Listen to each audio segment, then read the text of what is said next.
Hey there everybody, Professor Cloud here with a continuation of our getting started video for the Ranger class in PoE 2.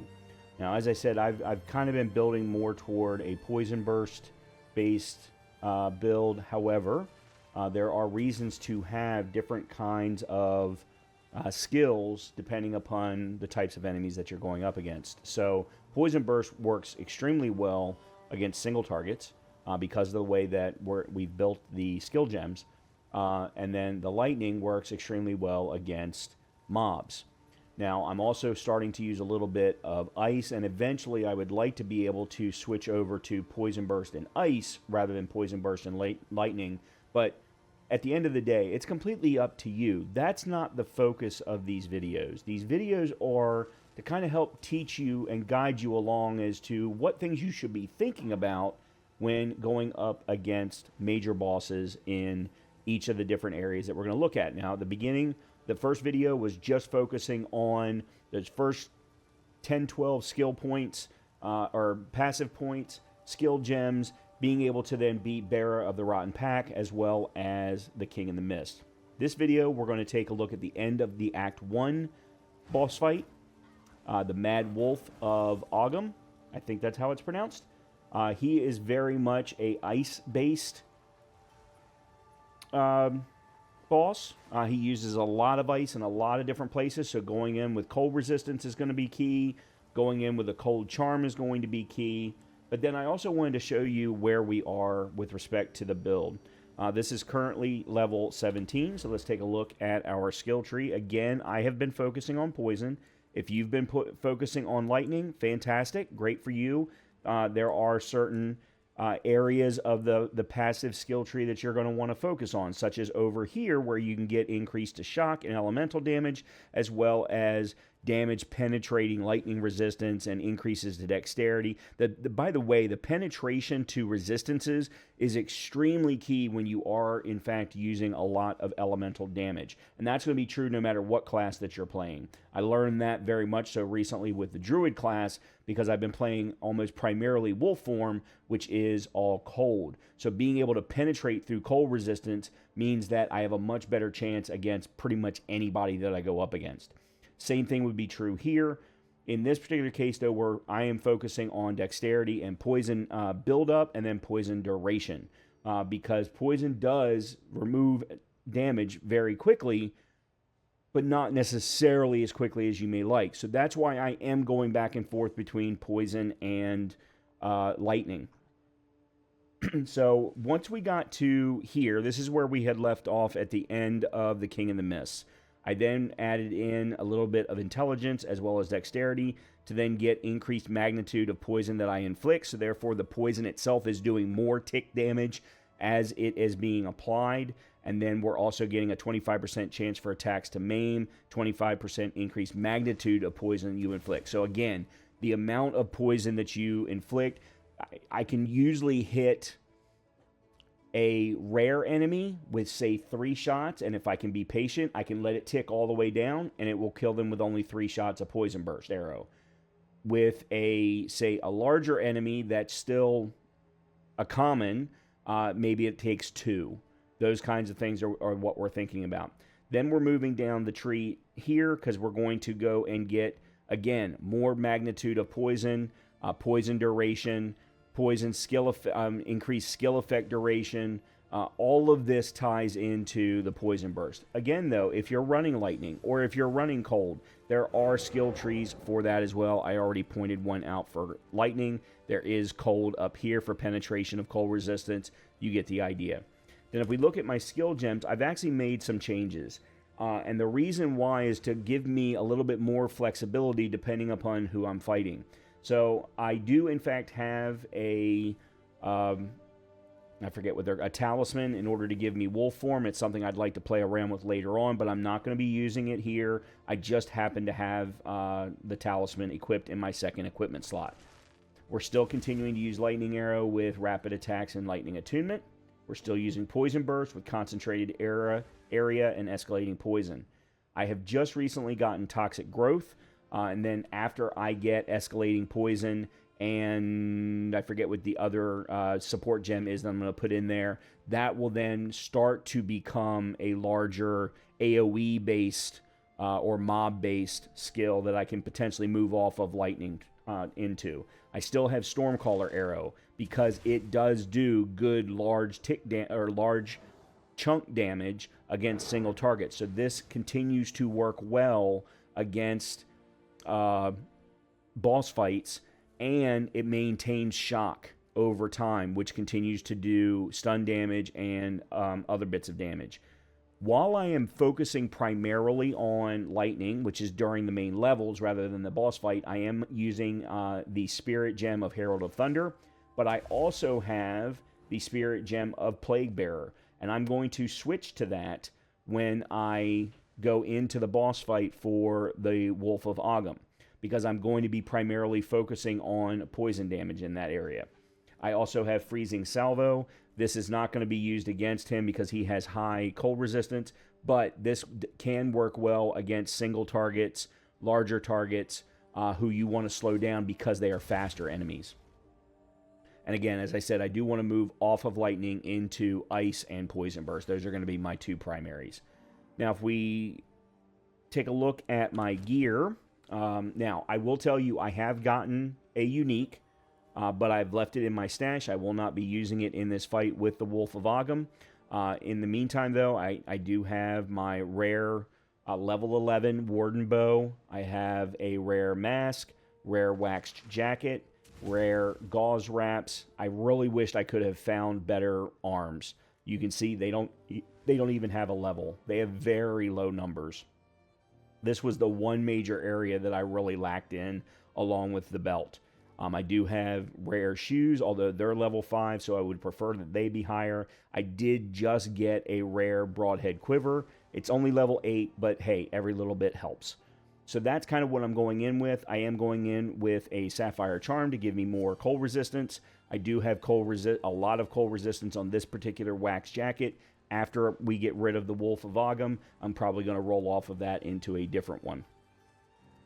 And then we're running a Ruby Ring for fire resistance, although I don't necessarily need it in this fight, as well as a Lazuli Ring to give me more max mana. So that's what we're looking at going into this boss fight. So let's go ahead and jump in and take a look at what the Ranger class can do against the Wolf of Ogham.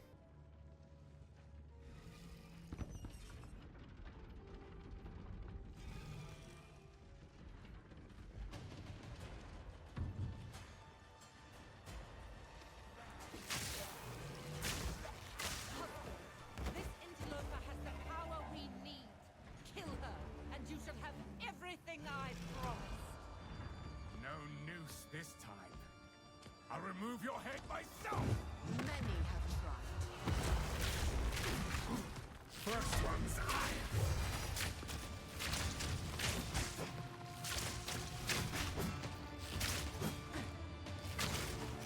is mine!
As swift as death.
for a moment.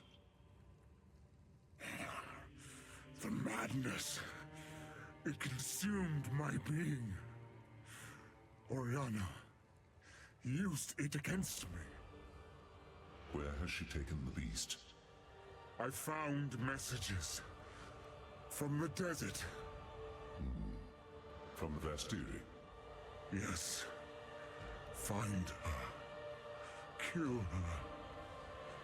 But first, please, stop the madness.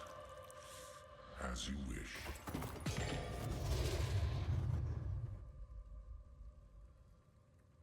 We must make haste. Let us return to Clearfell to make our preparations. Okay, so that was the Mad Wolf of Ogham. And as you can see, I didn't really have too much problem. That being said, I do know the fight. I've learned the fight. And there's a lot that happens in the fight. The first phase is primarily him jumping around, doing a swing or two, sometimes as many as 3. So it's just making sure to dodge away when he does the swing so that you can then do some attacks. You will notice that I used a lot of my toxic growth so that I could build up the poison a little bit faster. The other thing I forgot to do, so I actually could have probably finished this even faster, is I switched over to the Plague Bearer Spirit Gem. However, I never ended up using it because with Plague Bearer, what happens is a small amount of poison damage that you inflict builds up, and then you can release it to damage and poison enemies around you. So I could have released 100%, as you can see here, and would have had plenty, plenty to deal with. So I probably could have sped this up a little bit faster. Once he gets into phase 2, there's multiple things that happen. Yes, he continues to do swipes from time to time, but he starts to add in other things, such as cold breath, a Nova Bomb. It's not really a Nova Bomb, but the Nova spread that extends out from him, and as long as you're away from it, I also have good cold resistance, so I was able to stay on the periphery of it without taking too much damage.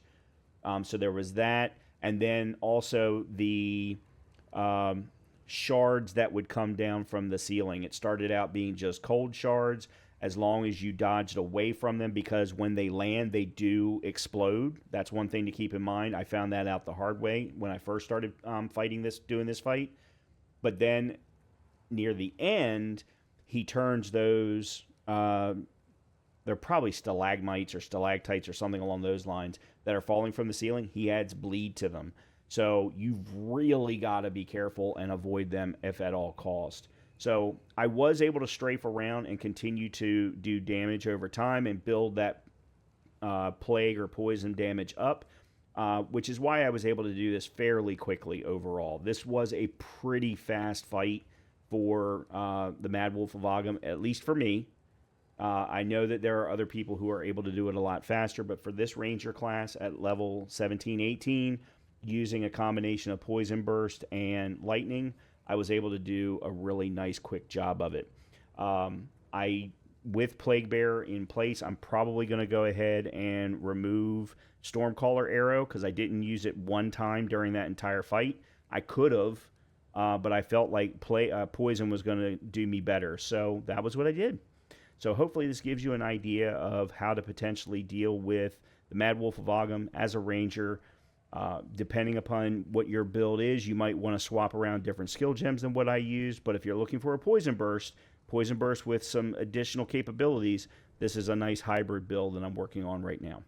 So with that, I hope you've enjoyed the content, and if you have, do me a favor, hit that thumbs up button for me. If you haven't subscribed, please do that as well, and hopefully I'll see you in a future video.